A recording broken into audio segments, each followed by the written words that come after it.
faut enfiler la combine. Ah oui.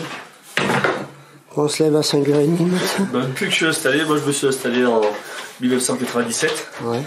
Donc depuis, tous les jours. C'est le rythme, c'est l'étable. On va traire matin et soir. Donc on va aller chercher les bêtes là. Et oui, on va commencer par rentrer les veaux. Ouais. Allez, Naïf. Tio. Et puis après là.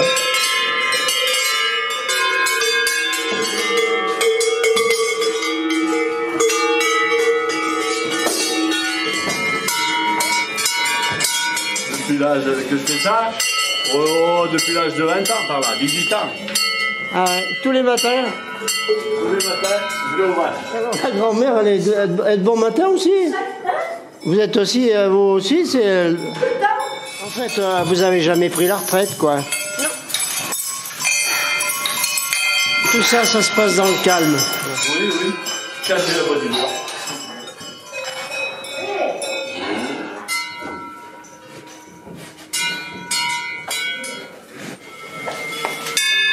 Il y a 50 vaches, c'est 2 heures de traite. Chacun dit son bon ou...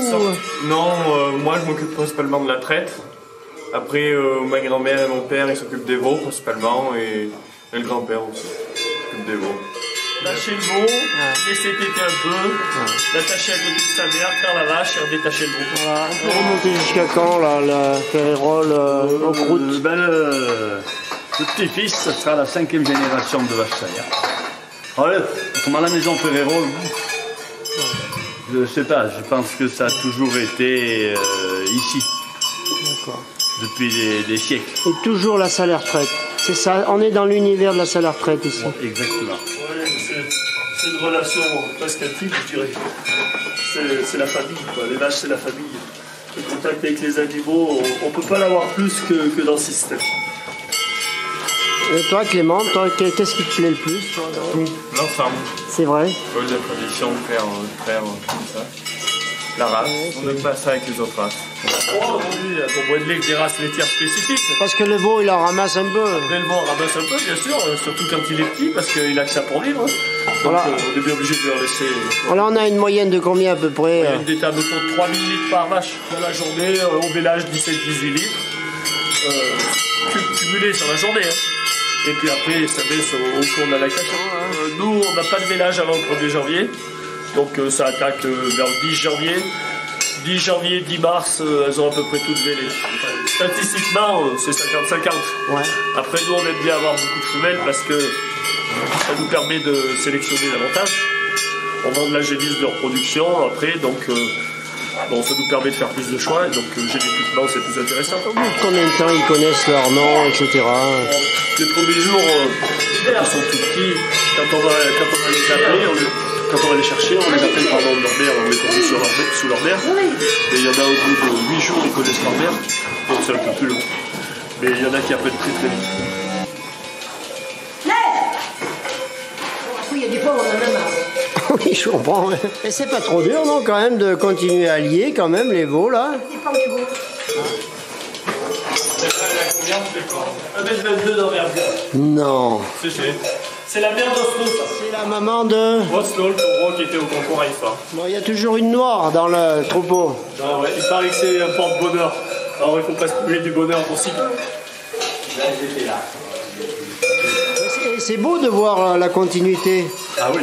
Hein, de voir que... Et puis Clément aussi, qui est vraiment attaché à cette, Ah oui. à cette tradition. Faut que ça continue.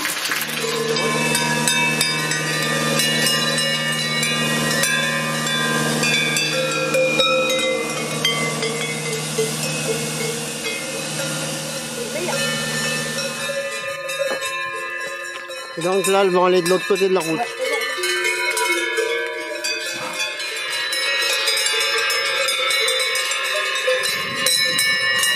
Aux autres, quand on passe. Il faut être très vigilant, là, hein, quand même. Hein. Oula, alors oui. Avec les belles salaires. Eh ben ouais. Voilà. Avec Arnaud Ferrérol. Avec Arnaud, ouais. Ouais, bah, tu passes le bonjour. Je lui passe. Je sais pas si on peut appeler ça à l'origine Ferrérol, mais c'est vrai que nous on a recherché à homogénéiser notre troupeau au maximum. donc en employant des taureaux toujours dans le même style.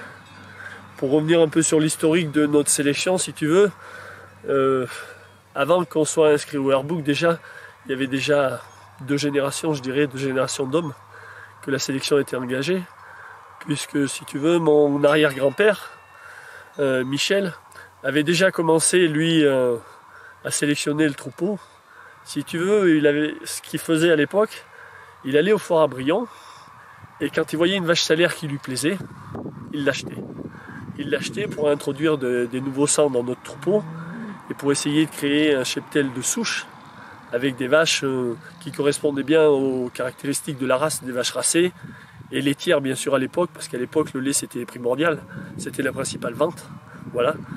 Donc ensuite mon grand-père, si tu veux, lui a vraiment axé la sélection sur des grandes origines laitières. Il achetait notamment des taureaux sur l'élevage Boyer à Mona à Besse. Voilà, qui était son beau-frère et qui était réputé pour ses qualités laitières. Ensuite, par la suite, mon père est rentré au Airbook, a inscrit son troupeau au Airbook salaire. En quelle année? Dans les années 80. Voilà, on a commencé les concours en 1979, ça fait donc 42 ans. Voilà, depuis on n'a jamais arrêté. Et lui, si tu veux, il a eu la chance de travailler avec une des plus grandes origines de la race, l'origine Brousse au Clos à Nocelles, qui est une des grandes souches de la race salaire, avec des vaches remarquables par leur qualité de race et leurs aptitudes d'élevage. On a toujours travaillé avec cette souche-là, et on continue encore de travailler avec cette souche-là. Pour te dire, à l'heure actuelle, on a 4 taureaux avec des origines Brousse, qui sont 4 demi-frères, dont 2 sont 2 pleins frères, c'est-à-dire même père et même mère. Et on emploie volontairement ces 4 taureaux sur notre cheptel pour créer une homogénéisation la plus parfaite, je dirais, entre guillemets, possible. Nous, on cherche à avoir un cheptel de vaches qui se ressemble au maximum. Et en utilisant ces 4 taureaux actuellement sur notre cheptel, c'est sûr qu'on homogénise notre troupeau, que toutes nos vaches viennent à se ressembler de plus en plus. Dans 2 à 3 ans, on aura 90% de nos vaches qui seront descendantes du même père ou du même grand-père. Donc forcément, il y aura un air de famille. Il y a déjà un air de famille et il sera encore plus accentué. Et c'est le but recherché. Voilà. On ne veut pas une vache parmi les autres, on veut un troupeau de vaches, avec des vaches qui se ressemblent. Et je dirais c'est un peu ce qui fait notre image, et on veut entretenir ça. Et avant moi, mon arrière-grand-père, mon grand-père, mon père, et après moi, je l'espère, Clément, qui veut continuer dans ce sens. Voilà. Le but de la sélection chez nous, c'est d'avoir des vaches racées, qui se ressemblent. La docilité, on l'a déjà, parce que ça va de soi chez nous, il faut des vaches calmes, on traite des vaches, on vit avec elles, il faut qu'elles font partie de la famille. C'est d'abord le lait, c'est d'abord la salaire traite. Il faut vraiment mettre l'accent là-dessus. La vache salaire, elle a 2 choses qui la différencient des autres. Elle a sa rusticité, bien sûr, ça c'est connu et reconnu, mais elle a surtout à la base, c'était une vache très maternelle, qui nourrit bien, que ce soit pour la traire ou que ce soit pour en élevage à l'étang. C'est une vache qui se doit d'avoir du lait, parce que c'est une vache, on doit pouvoir vendre du lait, faire du fromage et en tirer profit, ou élever un veau en allaitant à moindre coût, c'est-à-dire sans concentrer. Et aujourd'hui, c'est très important quand on voit le coût des intrants sur une exploitation. On peut augmenter le produit, mais réduire les intrants, c'est très important. Et vraiment, la race salaire a sa place à ce niveau. La salaire, on ne la réinvente pas, on veut juste l'exploiter telle qu'elle est. Même avec des gros troupeaux sans trop de main d'œuvre, et surtout des vaches qui veulent bien, parce que c'est la vache qui veut le mieux au monde, il faut conserver ça. Il faut qu'il reste un minimum de vaches salaires conduites en pur, je dirais, hein, salaire, pour ne pas perdre en variabilité génétique, pour avoir un choix de femelles performantes, qui fassent des bonnes mères à veau, voilà, et puis pour continuer de la faire évoluer. À terme, ça va payer. Mais déjà des filières s'organisent pour le lait de salaire.